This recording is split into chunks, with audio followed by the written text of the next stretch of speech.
안녕하세요. 곽복선 교수입니다. 오늘은 원포인트 중국 역사, 백지 날인 사건 공인난이란 제목으로 말씀드리겠습니다. 공인난. 여기서 말하는 공은 백지를 이야기합니다. 정확히 말씀드리면 아무것도 쓰여지지 않은 장부책을 이야기합니다. 그리고 인은 도장을 이야기하는데요. 왜 백지에 도장을 찍은 게 사건이 됐을까요? 그 이야기를 지금부터 알아보겠습니다.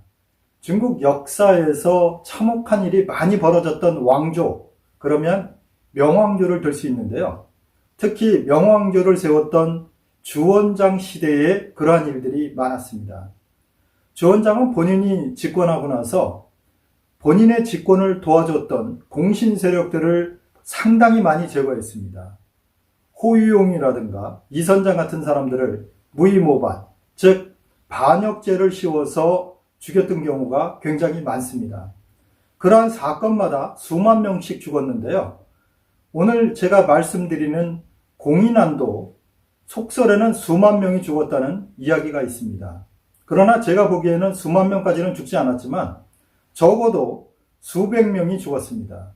제가 이 시간에도 소개드렸던 독서정자 방효유 기억하십니까? 이 방효유는 명나라 때 가장 유명한 유학자 중에 한 사람이면서 명나라 초기의 유학을 이끌었던 거두입니다. 그런데 방효유의 아버지도 바로 이 공인난에 의해서 죽었습니다. 아버지가 왜 백지에 도장을 찍었는데 죽었을까요? 사정은 이렇습니다. 명나라가 건국되고 나서 수도를 남경에 잡았습니다. 지금 지도에서 보시듯이 남경은 중국의 중부 지역에서 동쪽으로 좀 있는데요. 실제 남경의 각 지방에서 공물을 바쳐야 했습니다. 그래서 매년 모든 지방에서 세금을 바치러 남경으로 와서 호부에다 신고를 하게 돼 있었습니다. 그런데 지도에서 보시면 알겠습니다만은 사천 지역이나 광동, 그리고 광서, 그리고 저 북쪽에 있는 섬서성이나 산서성 같은 경우는 거리가 상당히 됩니다. 근데 문제는 이전에 세금을 납부할 때에 돈으로 납부한 것도 있지만 식량을 납부해야 했습니다. 그래서 곡물이랑 또 현물들로 납부하는 게 굉장히 많았기 때문에 그것을 전부 장부에 기록해서 그 지방의 관장, 즉 말씀드리면 지금으로 치면 성장이나 또 군수들이 이렇게 도장을 찍어서 장책을 만든 뒤에 그걸 중앙에 갖고 갑니다. 그래서 갖고 온 곡물과 세금과 이 장책이 맞는지를 일일이 하나씩 대조하는데요. 거기서 부족하거나 남거나 그래도 안 됩니다. 반드시 맞아야 됐고, 만약에 부족하면 다시 그 지방으로 돌아가서 다시 한번 장책을 써가지고 찍어서 다시 갖고 와야 했습니다.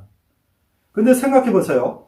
지금처럼 교통이 발달했으면 문제가 없지만 예전에는 남경에서 사천 가려면 한 달 이상 걸렸습니다. 그러니까 그 도장 하나 잘못 찍었기 때문에 남경에서 사천까지 갔다 오려면 몇 개월이 걸리는 것입니다.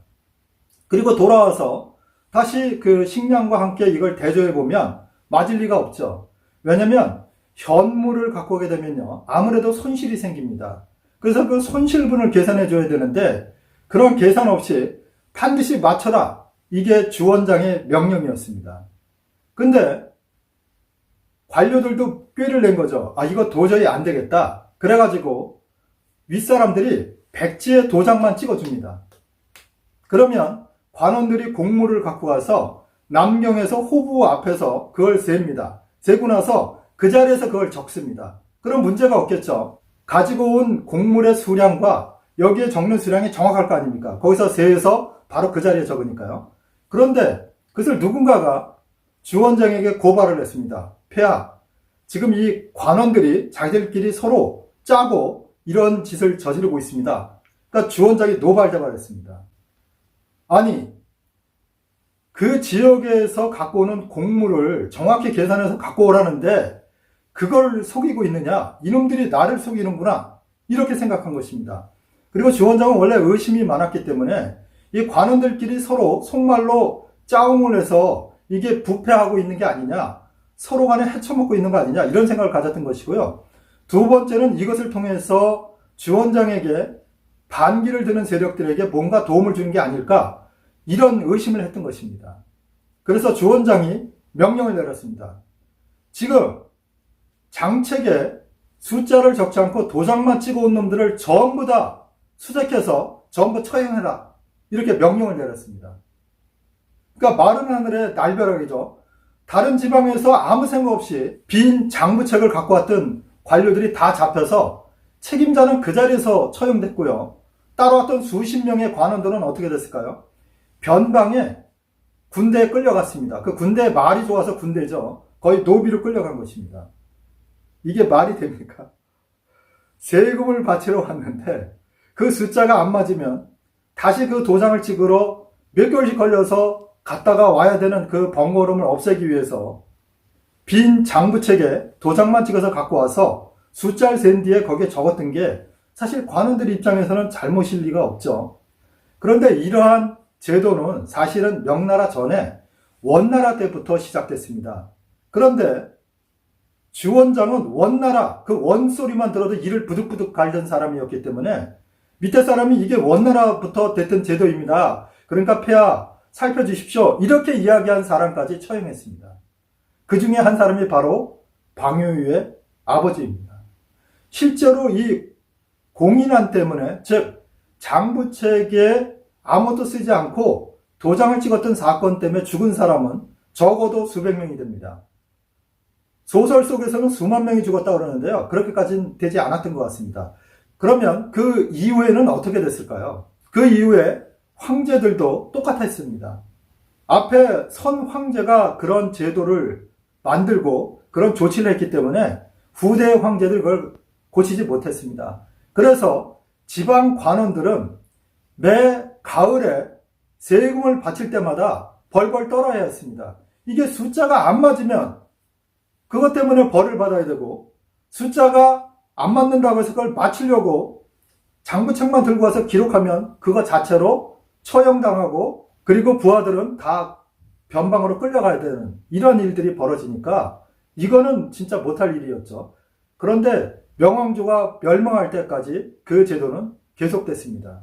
근데 제가 생각하기에는요, 적어도 황제는 위해서 그랬지만 관원들끼리, 즉 호부 관원들과 지방 관원들이 입을 맞췄던 것 같습니다.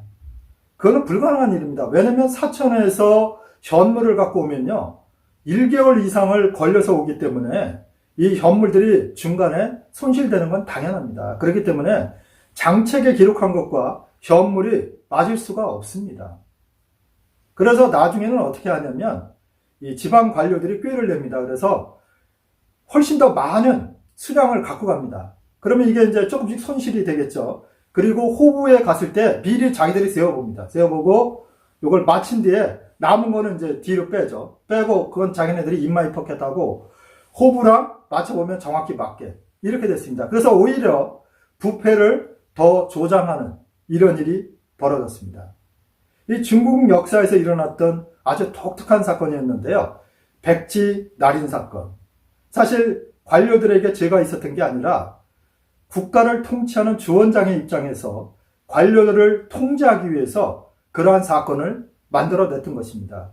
그런데 조금 다른 시각에서 보면요, 예를 들면 황인우 같은 역사학자는 이 공인하나에 대해서 공식적으로 얘기한 적은 없지만 그분의 역사관을 빌리자면 제도적인 문제라고 볼 수 있습니다. 그 당시에 교통도 발달하지 않았고 계산하는 것도 문제가 있었고 세금도 돈이 아니라 곡물로 바쳐야 됐기 때문에 이 제도적인 문제가 있어서 이 공인하는 피할 수가 없었던 것입니다.